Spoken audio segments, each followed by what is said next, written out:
Lieutenant General Gregorio Pio Katapang assumed the country's top military post today. President Aquino personally witnessed the change of command ceremony held in Camp Aguinaldo, Quezon City. Katapang replaced General Emmanuel Bautista, who has retired from military service. But the president says Bautista will only have to take a month-long vacation before he's back in public service. Elena Luna filed this report. After hanging up his boots, retired AFP Chief of Staff General Emmanuel Bautista is set to return to public service.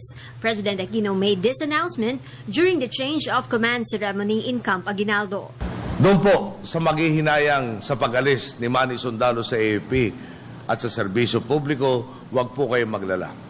Pagkatapos ng napakahabang bakasyon, mga 1 buwan raw ang sabi niya sa akin, ay magbabalik siya para ang paglilingkod bilang sibilyan.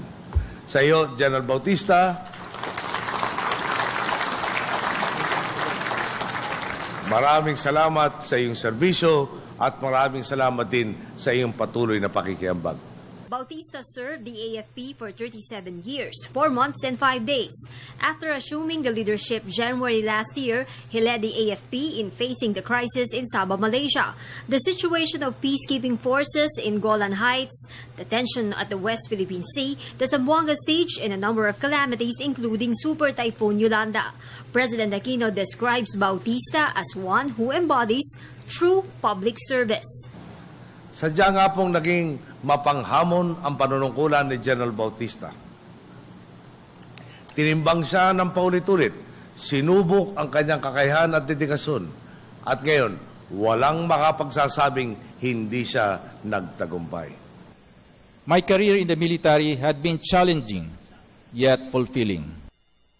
It is indeed a great honor to have served this country with all of you. Bautista is best remembered as Manny Sundalo, who kept his identity secret while helping send a chopper to the bus accident in Bontoc Province. He helped push the Aquino administration's AFP modernization program and led the crafting of the Internal Peace and Security Plan Bayanihan.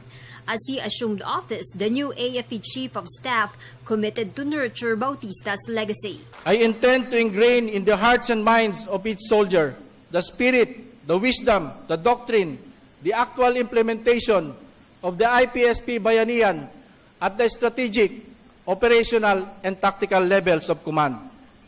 This will ensure our victory for our campaign and the victory of the Filipino people in the shortest possible time, with utmost regard for the respect and protection of human rights and observance to the rule of law. Lieutenant General Gregorio Pio Katapang and Bautista belong to PMA Dimalupi class of 1981.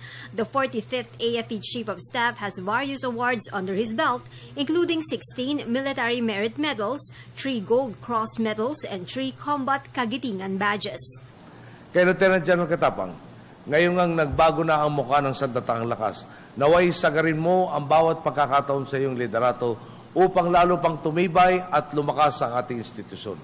Sa ngalan ng makabuluhang paglilingkod sa ating kapwa at bandila. For the People's Television, Elena Luna.